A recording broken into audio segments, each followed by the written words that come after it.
કે કયા પક્ષમાંથી ફંડ આવે છે દેવાંશીબેન? અને 2022માં મને આમ આદમી પાર્ટી ફંડ કરતી હતી સોશિયલ મીડિયા પ્રમાણે. પછી 23-24માં કોંગ્રેસે ઓછું, સોશિયલ મીડિયામાં કોંગ્રેસ ઓછું ફંડ કરે છે.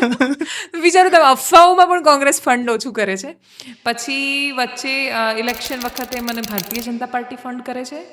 એના પછી પાછું કોઈક સારી સ્ટોરી કરું તો, મતલબ એગ્રેસિવ સ્ટોરી એવી કે જે સરકારને તકલીફ પડે એવી હોય તો પાછું કોંગ્રેસ ફંડ કરે છે.